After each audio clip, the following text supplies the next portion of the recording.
Thank you, Speaker. My question is to the Premier.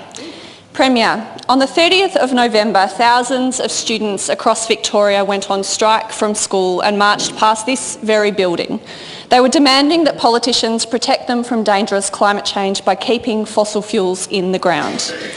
Yet instead of coming up with a plan to transition out of coal, your government has extended the licence for the dirtiest coal station in Australia, Yallourn. Premier, while your government has done some really good things on renewables, you're suspiciously silent when it comes to coal. My question is, will you hear the call of these brave young people and urgently release a plan to close Victoria's dirty coal plants and stop coal mining and burning in Victoria for good? Order. The member for Essendon is warned. The Premier.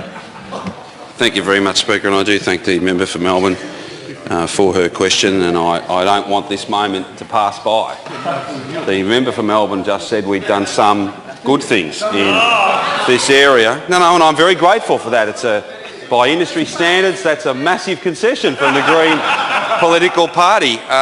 Thank you so much for your stunning endorsement of the biggest wind and solar energy program in our nation. Not just more than, not sort of loping around doing a bit more. The biggest renewable energy agenda in our nation today in the great state of Victoria. And not because of the plans of some who would abolish VRET, and not because of the commentary of others who would criticise it. We are making the transition that the member for Melbourne speaks about because we are investing in wind and solar, and we're not closed off to other technologies that may prove just as cost effective and just as important in generating jobs and generating the sort of synchronous dispatchable power that we need in the future. Batteries, I can get a briefing for those opposite if they need to know about what the word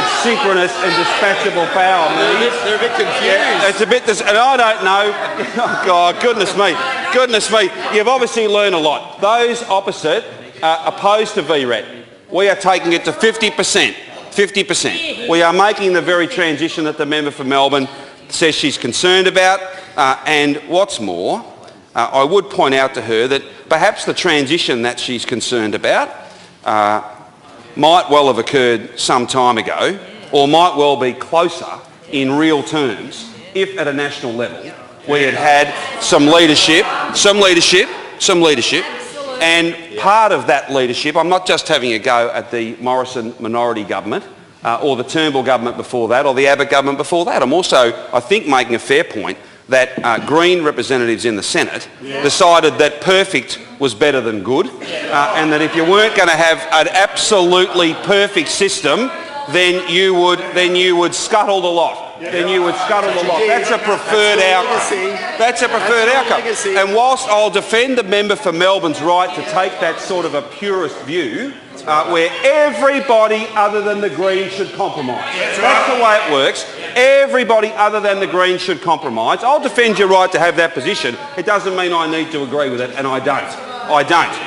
There are some who talk about transition, and there are others who get on and deliver it. And I'll leave it to the good judgment of the good people of this great state as to who that might be. I'll give you a little hint, member for Melbourne.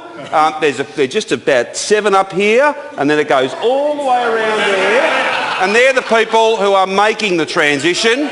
There are others, and there's 18 in the other place if you like to count. And there are others who are commentators, sadly, and nothing more.